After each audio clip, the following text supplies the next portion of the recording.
Superman really isn't that far away. It's going to be out early July. We are close. And apparently they're still tinkering with this movie. An editor was quietly replaced. Like, there's a lot of stuff going on, according to some of the insiders out there. Apparently test screenings are bad. That's not good. I want this movie to be good. I really do. I like Superman a lot. I collect Superman comics, old ones. I got Golden Age Superman stuff. It's one of my favorite characters.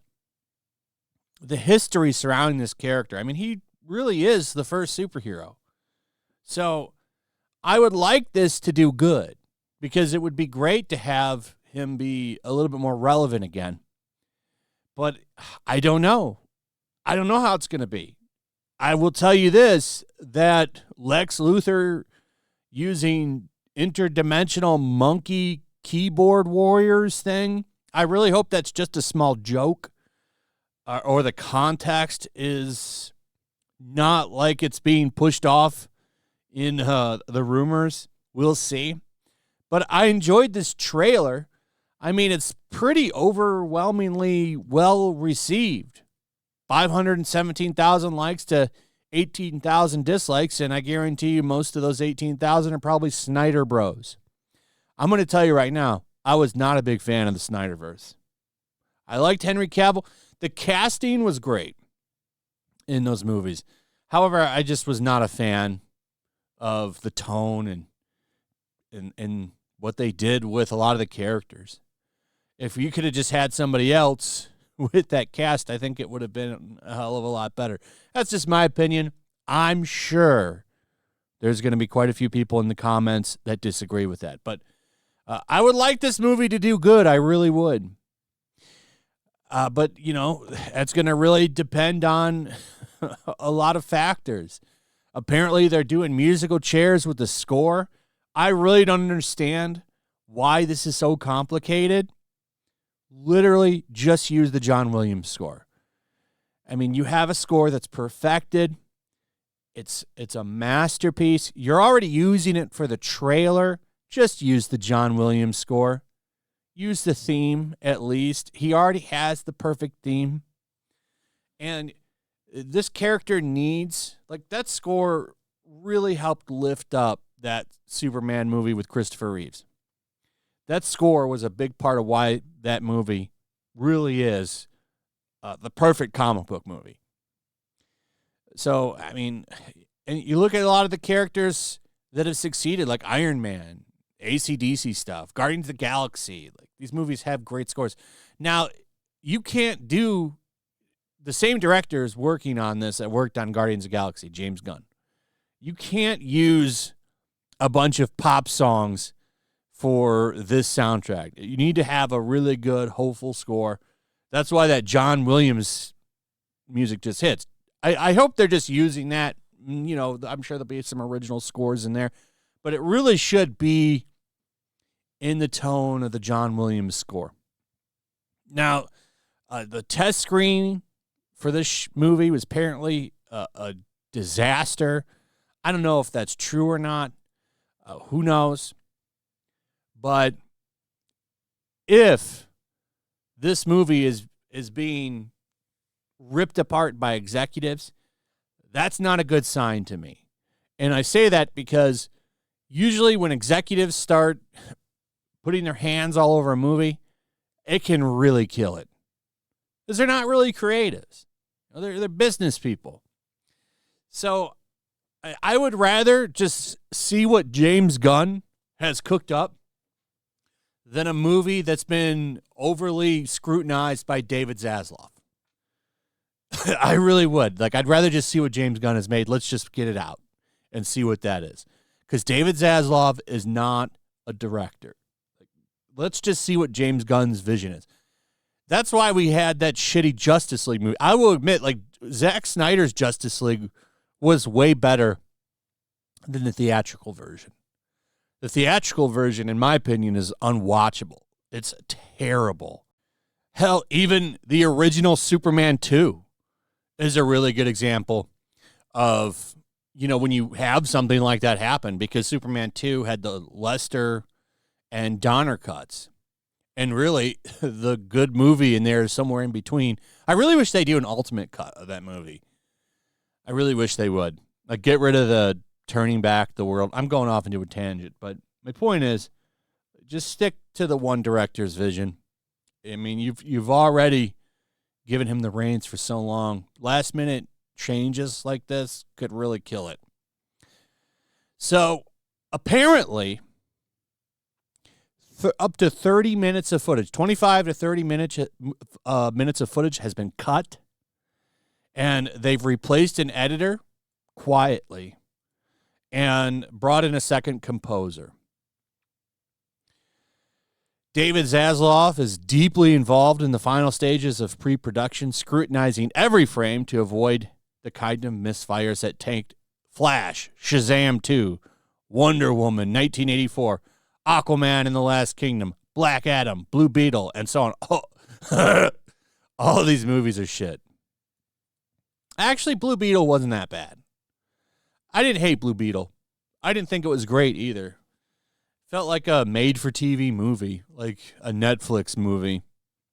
I didn't think Blue Beetle was bad. It wasn't terrible, but it also wasn't great either. Black Adam, there was some parts of that movie I liked, but it was kind of a mess. Aquaman 2, finally watched that. It's a piece of shit. 1984 Wonder Woman shit.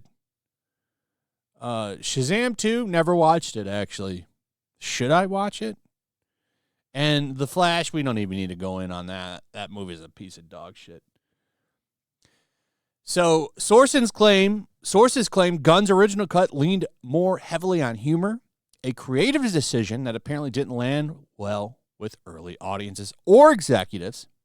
I mean, what do you hire him for? That's what he does. Have you not watched any of his movies? I mean, you take him and you give him Superman, that's what you're going to get.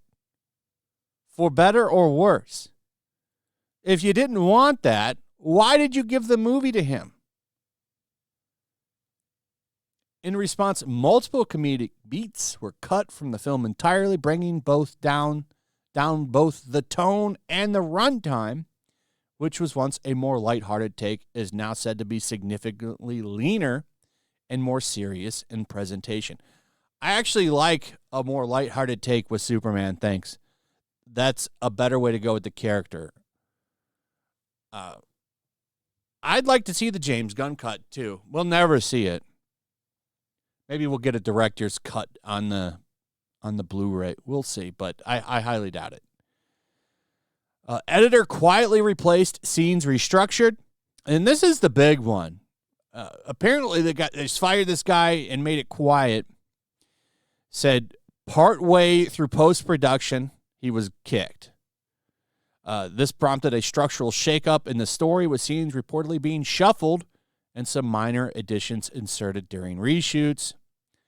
Insiders describe this as a slight tweak, even though these changes are being made weeks before the final cut suggests a deep creative uncertainty. What's going on over at Warner? Like, how are they not... I don't think executives should have their hands all over the movie. However, some oversight is good. Otherwise, you end up with a joke or two. How did that movie get made? I'll never understand that. Some oversight is okay. Let's be clear on that, because that keeps things like Joker 2 from being made. And if you've never seen that movie, I'm envious of you, because that movie is a gigantic piece of shit. Probably one of the worst movies ever made. I hate it. And the fact that nobody ever said, what are we doing here, is such a big flag. Such a big red flag. Musical chairs for the score. Another eyebrow-raising move. Warner Brothers also brought in a second composer to help reshape the score. This kind of midstream adjustment typically reflects tonal concerns at the executive level and reinforces the narrative that the film's direction has been in flux even deep into post. Yeah, this is a big deal. And I wonder what they're doing there. Because James Gunn loves to put all these like 80s and 90s songs in his movies and in his show. Peacemaker had this. Suicide Squad had this. And I admit, like, for those, I liked Guardians of the Galaxy sound. I have all the vinyls for all 3 Guardians of the Galaxy. I like those soundtracks. I also liked the Suicide Squad soundtrack. But that doesn't really work for Superman. Like, you can't really have him flying out of a building to AC/DC music. Like, that's not really who this character is. So I wonder if they're like, that's not working. They're bringing in somebody to make it more like a John Williams score, which I think is a better thing for this. I'm not saying you can't have some cool songs in there once in a while, but the whole soundtrack can't be like that. There needs to be a very John Williams-esque tone to this soundtrack. That was the one thing that Superman Returns did right, was they brought back that theme.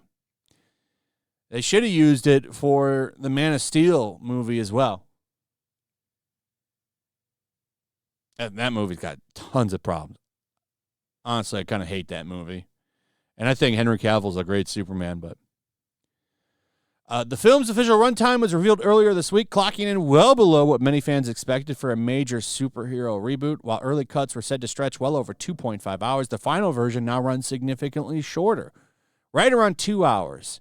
This led many to believe Warner Brothers is hoping to keep the pace tight and the reviews stronger. Hey, nothing wrong with that, man. Let's bring back the under 2 hour movie. Holy shit. So, yeah, this is a make or break moment, not just for Gunn's DCU, but for Warner Brothers itself. And I've talked about this in a few videos now. Like, their credit status is junk. They're junk now. So they really need this hit, man. They need this hit. This is going to move everything forward for them.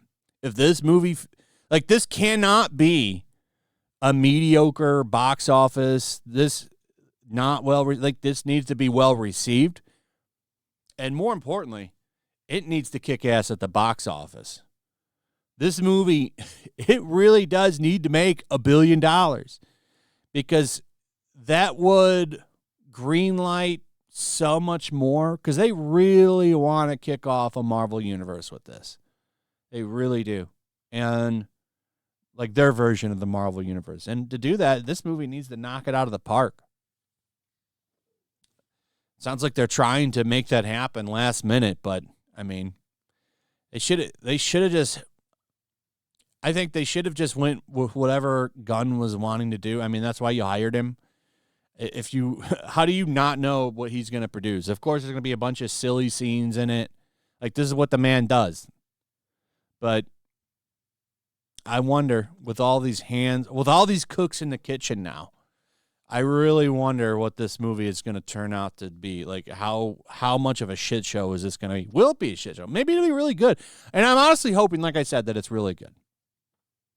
We'll see. Anyway, before we go, if you like superheroes, I've got a superhero comic out, and it's awesome. It's action-packed, and it's pretty entertaining all the way through, if you ask me. I think it's a lot of fun, and you should check it out. It's 100% done.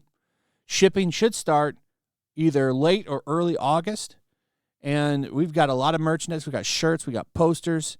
We've got multiple covers. Beautiful square-bound comic.